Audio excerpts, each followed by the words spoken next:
Dream11 યુઝર્સને લાગી શકે છે મોટો ઝટકો.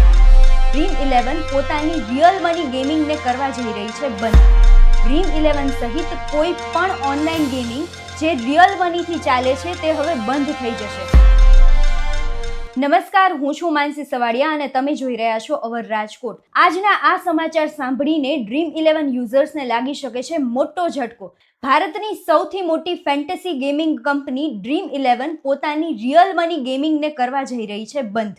ભારત સરકારના ઓનલાઈન ગેમિંગ બિલ 2025 પ્રમાણે Dream11 સહિત કોઈ પણ ઓનલાઈન ગેમિંગ જે રિયલ મનીથી ચાલે છે તે હવે બંધ થઈ જશે. એટલે જે લોકો રિયલ મની ગેમ્સ રમે છે એ લોકોને મોટો ઝટકો લાગવાની સંભાવના છે.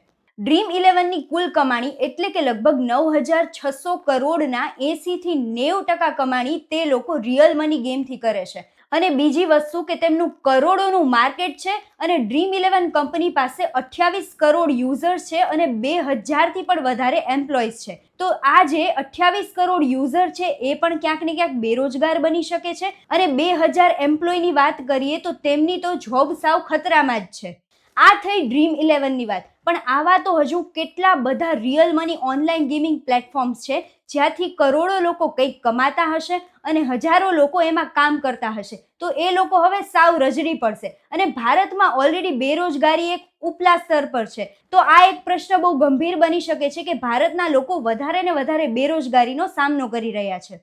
હવે ઓનલાઈન ગેમિંગથી થતા ફાયદાઓ અને ગેરફાયદાઓની વાત કરીએ તો 28 કરોડ યુઝર્સ આ પ્લેટફોર્મ પર ગેમ રમીને કમાણી કરે છે અને આ એક છે ને ઓછા રોકાણે વધારે પૈસા કમાવવાનો તેમના માટે રસ્તો હતો. તો હવે આ બંધ થઈ જશે તો તે લોકો બેરોજગારીનો ભોગ બનશે.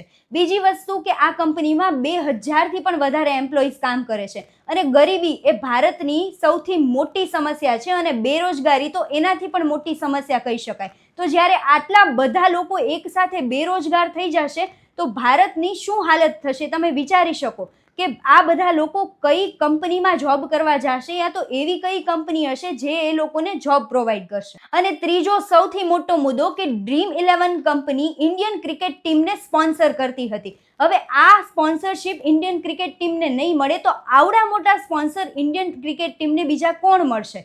અને હવે ક્રિકેટ ટીમની જર્સી પર તમે Dream11 નહીં જુઓ કારણ કે આ ગેમ પર પ્રતિબંધ આવી રહ્યો છે. પણ ક્યાંક ને ક્યાંક આ નિર્ણય લેવો પણ જરૂરી હતો કારણ કે આ ગેમથી ઘણા બધાની જિંદગીઓ બગડતી હતી એ આપણે જોઈ શકીએ.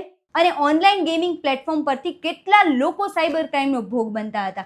તો આ વસ્તુ અટકાવી શકાશે. હવે બીજા ફાયદાની વાત કરીએ તો ઘણા ટીન એજર્સ અને ઘણા બધા એવા લોકો છે કે જે આ ગેમિંગ પ્લેટફોર્મથી ઓલરેડી બહુ વધારે એડિક્ટેડ થઈ ગયા છે. તો એમનું એડિક્શન છોડાવવામાં પણ આ પગલું બહુ લાભદાયક બની શકે.